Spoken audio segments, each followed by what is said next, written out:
Hello అండి. Long ఫ్రాక్స్కి అయితే మనకి ఫ్రంట్ బ్యాక్ అనేది సపరేట్గా స్కర్ట్ జాయింటింగ్ అనేది చేసుకోకుండా చుట్టూ సర్కిల్ వచ్చేలాగా ఒకేలాగా అయితే కటింగ్ చేసుకోవాలి. ఫస్ట్ బాడీ పార్ట్కి అయితే మనం ఫిట్టింగ్ స్టిచ్చింగ్ అనేది చేసుకున్న తర్వాత ఇలా స్కర్ట్ పార్ట్కి అయితే స్ట్రైట్గా కుచ్చులు అనేవి పెట్టుకుంటాం కదా. కుచ్చులు అనేవి పెట్టుకున్న తర్వాత ఫస్ట్ వచ్చేసి ఇలా మెయిన్ క్లాత్కి అయితే జాయింటింగ్ అనేది చేసుకోవాలి సపరేట్గా.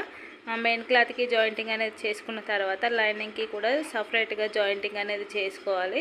చేసుకున్న తర్వాత మనకి బాడీ పార్ట్ సైడ్ జాయింటింగ్ అనేది ఉంటుంది కదా, అది అలాగే స్కర్ట్ పార్ట్ యొక్క సైడ్ జాయింటింగ్ ఉంటుంది కదా, ఇవి రెండు ఒకే దగ్గర పెట్టేసుకొని, అంటే స్కర్ట్ పార్ట్ యొక్క ఒరిజినల్ బ్లౌజ్ బాడీ పార్ట్ యొక్క ఒరిజినల్ రెండు సేమ్ డైరెక్షన్లో పెట్టేసుకొని ఇలా కొంచెం కొంచెంగా సెట్ చేసుకుంటూ మనము స్టిచ్చింగ్ అనేది వేసుకుంటే మనకి ఫ్రాక్స్కి అయితే బాడీకి అండ్ స్కర్ట్కి అయితే ఫిట్టింగ్ అనేది నీట్గా ఈజీగా కంప్లీట్ అయిపోతుంది. ఫినిషింగ్ అనేది ఇలా వచ్చింది.